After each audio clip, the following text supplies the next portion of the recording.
बच्चों, आज हमारी कहानी का मौजू है बर्दाश्त करना ही जिंदगी है। ज़ैनब पढ़ाई के साथ साथ लड़ाई में भी तेज थी।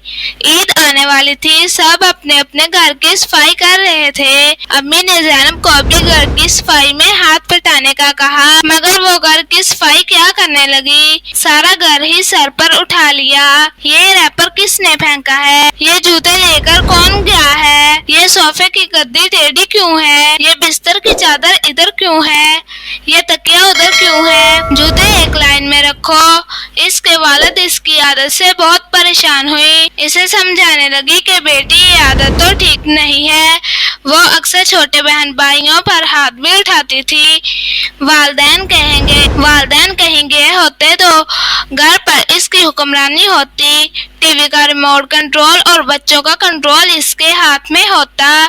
बच्चे इसकी शिकायतें करते थे क्या और इसकी पिटाई से डरते थे। एक दिन इसके वालिद ने इसे समझाने का सोचा। ज़ैनब को बुलाया, इसे कहा कि घर में कहीं जाला हो तो इसे हटाया ना जाए, ना ही साफ किया जाए। ज़ैनब ने कुछ दिन बाद बताया कि फलां कोने में मकड़ी जाला बुन रही है। इसके वालिद ने कहा कि वो इसे रोज देखती रहे, जब जाला मुकम्मल हो जाए तो उसे बताया जाए। कुछ दिनों के बाद जाला मुकम्मल हो गया।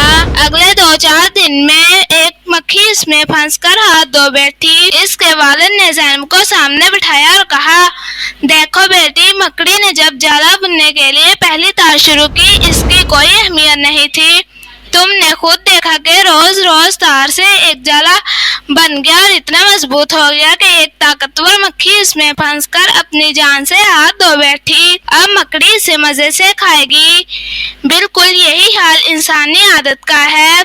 शुरू में महसूस नहीं होती, मगर आहिस्ता आहिस्ता पुख्ता हो जाती हैं। यूं इंसान अपने गिर्द जाला बुनता जाता है और मक्खी की तरह फंस जाता है। प्यारी बेटी, ये रोज रोज की आदत इंसान की फितरत बन जाती है और फितरत कभी बदला नहीं करती।